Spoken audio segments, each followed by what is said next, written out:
I'm Molly Basquette, and I'm the lead pastor of First Church Somerville at UCC. And I'm Carmen, her daughter. And I'm Rafe, the cameraman.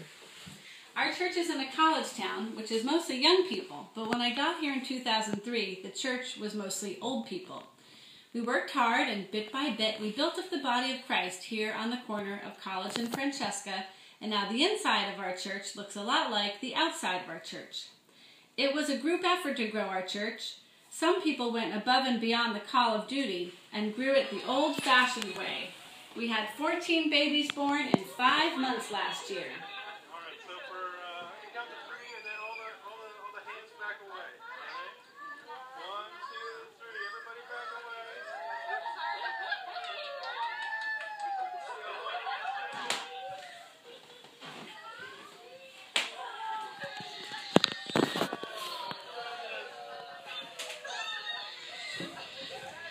American society loves to lift up gifted, charismatic, solitary leaders when something works. Steve Jobs, Bill Gates. But this is not how real good things really happen.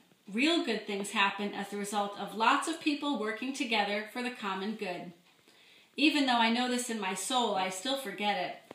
When I get tired and despairing, when I live out of my shadow side, the folktale I live out of is the story of the little red hen. You remember the little red hen.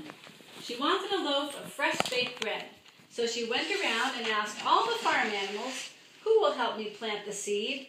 Who will help me harvest the wheat? Who will help me bake the loaf?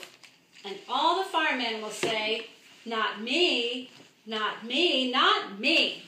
But when they smell the bread baking, they all come running. And the little red hen says, where were you when I was planting the seed, harvesting the wheat, baking the loaf? And she ate it all herself. Sometimes when the corners of the church get filled up with junk right after I've cleaned them out, or when I'm the last one left at the meeting doing the dishes, I feel like the little red hen. Like it all depends on me.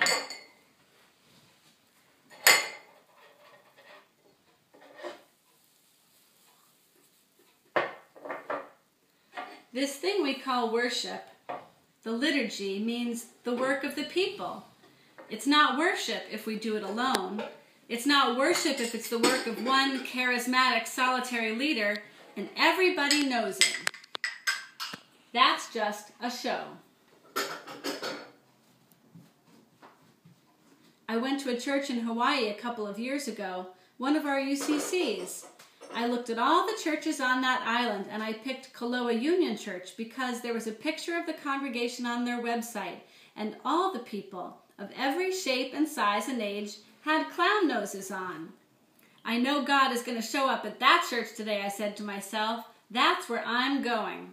And I was right. God did show up. It was a little church, maybe 35 or 40 people, but there was so much God up in there. The preacher said, do you know what it takes to put together a worship service? The choir, 10 people rehearsed for an hour and a half. It took me about 7 hours to put together the sermon and the prayers. The church secretary spent 2 hours on the bulletin. The sexton lovingly cleaned this sanctuary for 3 hours. He went on and told of all the people who had prepared and prayed and typed and sung, and estimated that about 160 people hours had gone into 1 hour of worship in this little church. That is not the story of the little red hen. That is a kingdom story. Jesus said, so go to the street corners and invite to the banquet anyone you find. So the servants went out into the streets and gathered all the people, the bad as well as the good, and the wedding hall was filled with guests. You can't have a feast without a crowd. When church is real good, it's because we know we're living in a kingdom story and not the story of the little red hen.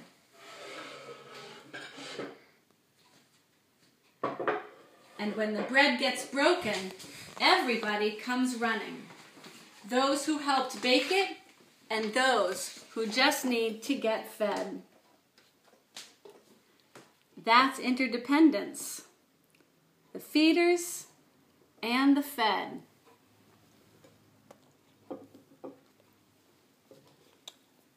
because we all need each other.